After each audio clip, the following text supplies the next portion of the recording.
We're talking about Lamar Jackson on QB1, and joining me for that, Cameron Ezeir. Cameron, Lamar Jackson in the discussion for MVP early here. I mean, what have you been seeing so far from the quarterback? I don't think he's just in the discussion. This guy's my MVP through 3 games. I understand the loss to the Dolphins, but that's all on the defense. He has been incredible. Now, Lamar Jackson did win an MVP. I don't know. Is that a news flash? We have to pop it up on the screen. Lamar Jackson was an MVP back in 2019 after a season accumulating over 3,000 yards. And on the ground, he was incredible. Over 1,200 yards rushing, at 7 touchdowns on the ground, 36 through the air. And all he's doing is doing exactly what many expected him to do in 2020 and 2021. Now, injuries, they'll take their toll. He had an ankle sprain at the end of last season, forced him to miss the final 3 or 4 weeks. So what Lamar Jackson is doing is he's not really changing much. He's just saying, hey, I'm back. I'm Lamar Jackson, right? Nothing's really changed. He's running at a really high clip, 27% of the plays this season. Lamar Jackson has took off and ran, and then he's throwing really well too. And that's nothing new out of Lamar Jackson. What we saw from him at Louisville, what we're seeing from him at Baltimore, it's more reinserting himself into the conversation of, hey, the Baltimore Ravens are legit. I'm legit. Injuries took their toll, and all of a sudden you forget who Lamar Jackson was, rather than thinking, okay, this is Lamar Jackson. So I don't think much has changed. He's just doing his thing, and people are finally realizing it. Much has been made about him kind of going it alone in terms of his contract negotiations and talks with the team. I mean, how much of a motivation do you think that is in terms of him wanting to prove some people wrong and ultimately get paid?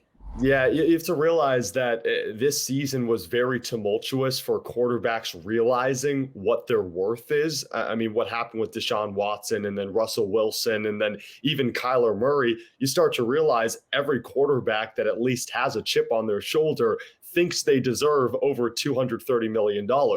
And they want to make sure they're in a position to possibly win a Super Bowl. That's what I love about the NFL compared to other sports is these players want to win first and foremost. The money really comes second. And for Lamar Jackson, he realizes his worth. He gets that if he's not on the team, who do the Ravens turn to? They turn to whoever led them to an awful season last year, right? Is it Trace McSorley, whoever? It doesn't even matter who their backup is. The Ravens would have to turn to a backup quarterback that can't take them anywhere.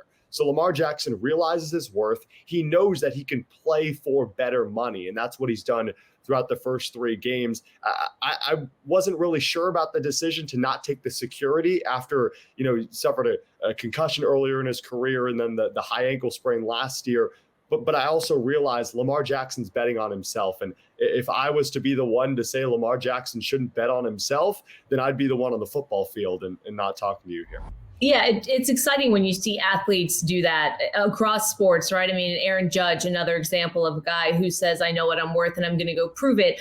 Some of the NFL experts that we've had on Sports Not Here, Cameron, have maybe kind of mentioned how the league might be shifting away from that hyper athletic run first quarterback and that it was evolving into something of a passing league. And you're seeing some of these guys air it out maybe more than ever. And we know that the NFL is cyclical in terms of playbooks being stolen and reworked and that there's nothing original. But from what Lamar Jackson's done so far in the season and the way that he has played, and which is kind of what everybody expects from him, I mean, is that proof of the contrary, that no, this type of mobile quarterback, this athletic guy that can run everybody down and take a hit is still very much valuable in today's NFL?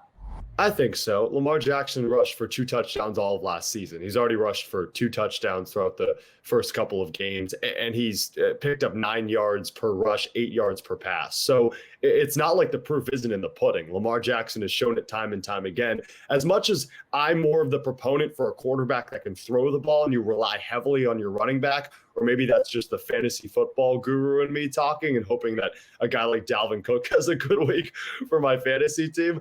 I think that you have to realize that as much as the NFL is moving in a direction that is quarterback heavy, but also realizing got to use the weapons around you. And maybe does that involve a guy that can run the ball? Not completely sure. I think that Lamar Jackson realizes, hey, I'm continuing to revolutionize the game. As a Mac Jones comes in, as a Tua Tagovailoa comes in, they can do what they want. but it's a Ravens team that relies heavily on the run, especially in a division that is known for its hard-nosed defenses. You can't always throw the ball or hand it off to your running back and hope that J.K. Dobbins, who will probably come back soon, can run it up the gut and pick up a few yards. So as much as I want to say that concept of the quarterback running the ball has kind of wavered over the last season, I think that Lamar Jackson is one of the many examples, even Jalen Hurts is one of the many examples to show that the game is continuing to be revolutionized. Is he playing the best football of his career, in your opinion? Is there a big enough sample size right now to know how this is going to continue to go throughout the rest of the season? I'm so glad you brought up that latter point of if it's too small of a sample size. Yeah, I mean, the best football of his career was 2019 when he won the NFL MVP, because he did it at a consistent level. Any quarterback, and this is not to bog down any really good quarterback that has, a good 5-6 game stretch like a Carson Wentz, who probably should have won MVP that one year before he went out with the injury. But Lamar Jackson needs to play a consistently great season in order for me to say he's playing the best football of his career, because he won the most valuable player award. He was unbelievable. You throw for over 3,000, rush for over 1,200. His ceiling and his best season was back in 2019. Do I think he can top it? Yes. Am I a genie?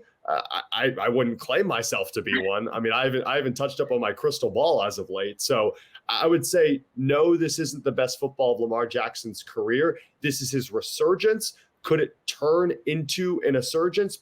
Maybe. But I want to slow the brakes on that, like I did the fantasy football thing, and say best football of his career was 2019. We'll see if he can replicate it.